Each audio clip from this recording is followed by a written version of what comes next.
When I bought my house, the first thing that sold me wasn't the kitchen, the layout, or the yard. It was the massive in-ground pool in the backyard. It had a waterfall feature, LED lights, even a jacuzzi corner built right in. I told myself, this is my sanctuary. This pool alone makes every HOA fee worth it. But as always, paradise can't exist where there's an HOA president who thinks she runs a kingdom. Enter Linda, the woman everyone called Pool Karen. She didn't own a pool. She didn't even have a decent yard. But she had power, or at least, she thought she did. From the day I moved in, Linda made it clear she wasn't happy.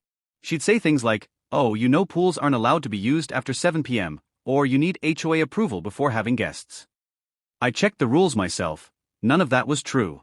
She was just inventing regulations because she wanted control. It all came to a head one Saturday. It was 3 in the afternoon, a warm day, and I had friends over. Music playing, people lounging, burgers on the grill, kids splashing. Harmless fun. That's when Linda marched through the side gate like she owned the place. "Excuse me," she barked, hands on her hips. "This pool is HOA property, and you are not allowed to host unauthorized gatherings." I froze. HOA property? What are you talking about? This is my backyard. This is my pool. She jabbed a finger toward the water. By living here, you agree to HOA supervision of amenities. That includes pools, driveways, and shared spaces. You can't just monopolize resources. I burst out laughing. This isn't a shared pool, Linda. It's literally built into my house's lot. It's on my deed. That didn't slow her down. "You think you're clever, but I am the HOA president, and I'm calling the cops. They'll sort this out." And she did. Right there, with my guest staring, she dialed 911 and told them a man was illegally using an HOA pool without permission.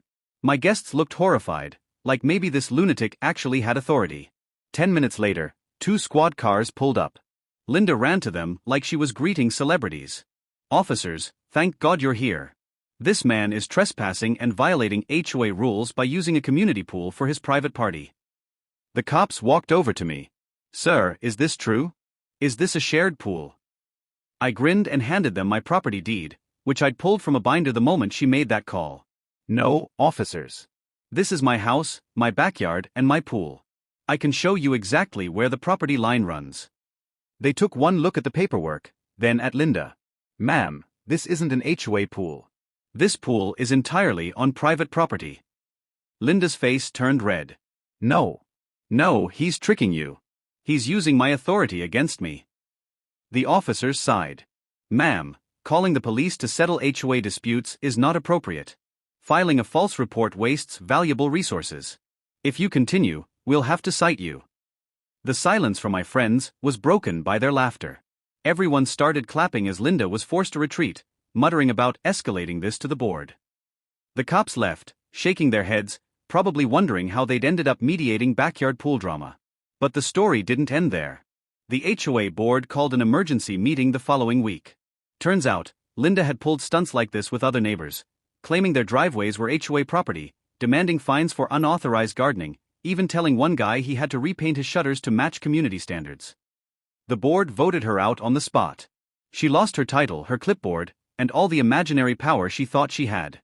She still lives a few doors down, but now when she walks past my house, she won't even look at the pool. Meanwhile, I've started hosting even bigger parties.